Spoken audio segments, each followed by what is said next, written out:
A very good morning to all our Sports Today family members. And yes, yesterday it was a fitting end to India's T20I season. 66 New Zealand were bowled out for, and at the same time they lost by 60 runs. 60 runs? Nah, 60 runs to Shubman Gill alone. To India, New Zealand lost by 168 runs. And such was the dominance that Hardik Pandya was given the Player of the Series award and Shubman Gill was given the Man of the Match award. It was a complete and total dominant performance from the Indian cricket team. And that constitutes most of the morning grab that happened. There were also other cricket action. There was also football action in which red would often dominate. And now I'll come straight to the first story, which was a match that happened late in the night at Kimberley. South Africa versus England, the third ODI. South Africa were gunning for a clean sweep. David Malan and Joss Buttler hitting audacious centuries. Moeen Ali attempted a one-handed circus ramp. All that happened and England somehow managed to avoid the whitewash thanks to Jofra Archer. Jofra Archer took 6 wickets and it was the third best figures by an England pacer. So that is why England were lucky that Jofra Archer took 6 wickets and they managed to avoid the whitewash. What does that mean for South Africa's automatic qualification for the World Cup? It means that now they will have to whitewash the Netherlands 3-0 and hope that they don't win, that West Indies and Sri Lanka don't win their remaining games until May. They will need New Zealand to whitewash Sri Lanka, they will need South Africa to whitewash the West Indies also, and they will have to also hope that the Netherlands are also wiped out in that way. So, South Africa's qualification now relies on New Zealand whitewashing Sri Lanka and also they not losing a single game to the West Indies or to the Netherlands. There is one more series happening in South Africa and that the culmination of that happens today.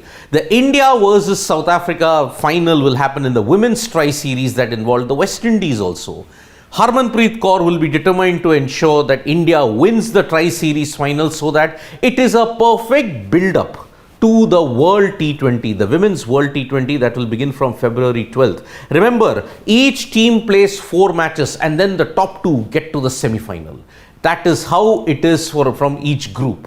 So India will be taking on Pakistan, they will be taking on Ireland, they will also be taking on 2 other teams and they will be hoping that they can put up a brilliant show. India versus Pakistan, February 12th, that is the first encounter the India women's team have. Remember, India had lost to Pakistan in the Asia Cup, so this is a revenge match for them.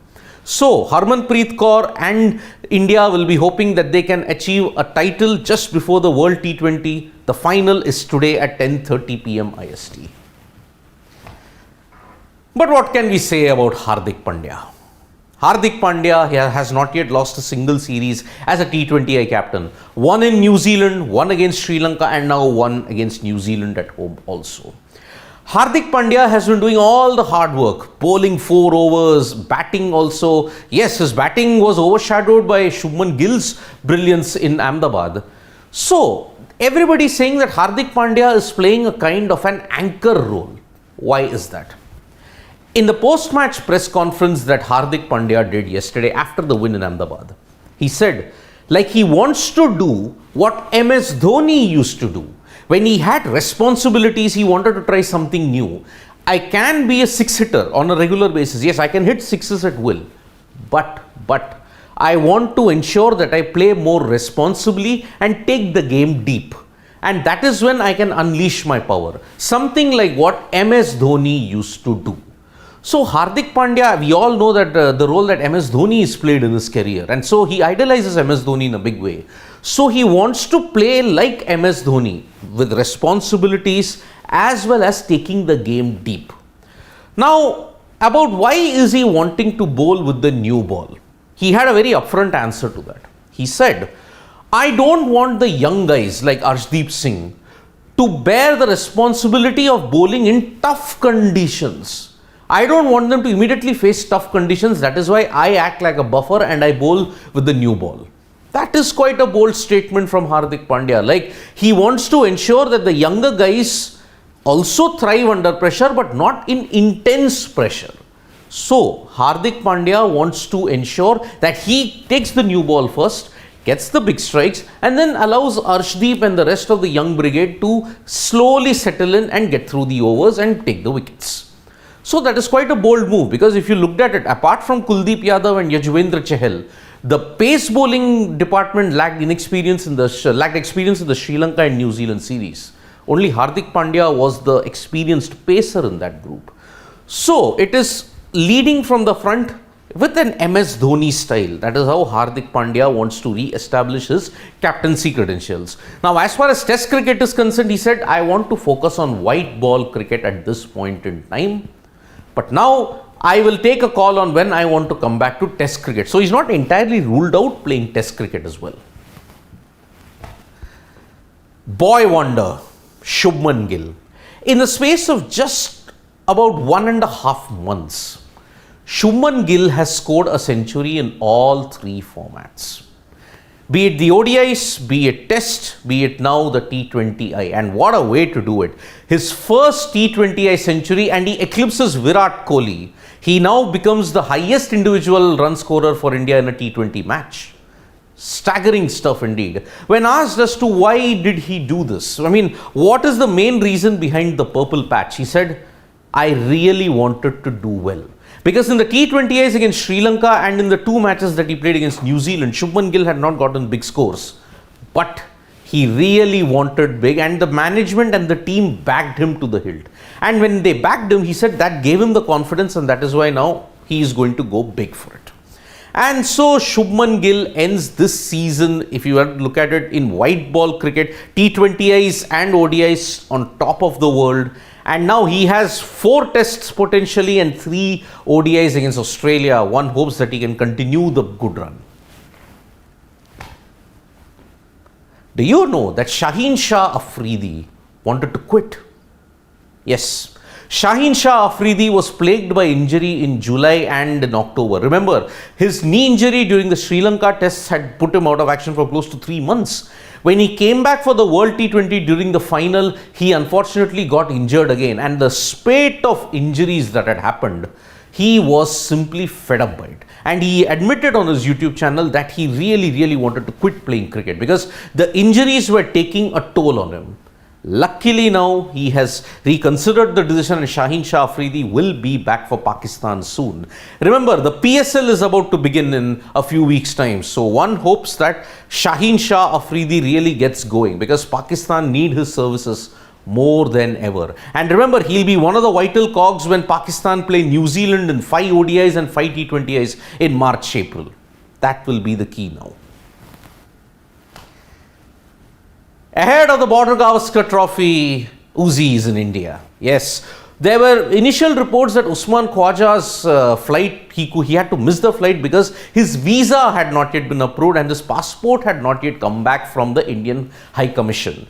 But now Usman Khwaja has finally gotten his visa and he captioned it on his Instagram. India, main aa raha hu. Australia, India. I mean, that is how intense it will be now. Usman Khwaja will join the Australian team and they are going to practice for 4 to 5 days in Bangalore. After that, they will head to Nagpur where they'll prepare for the first test. Remember, the Indian team is assembling today in Nagpur for a camp and they will be there until the 9th when the first test begins between India and Australia. We will be building up to the Border Gavaskar Trophy in a big way. So subscribe to Sports Today for all the latest news and analysis for that.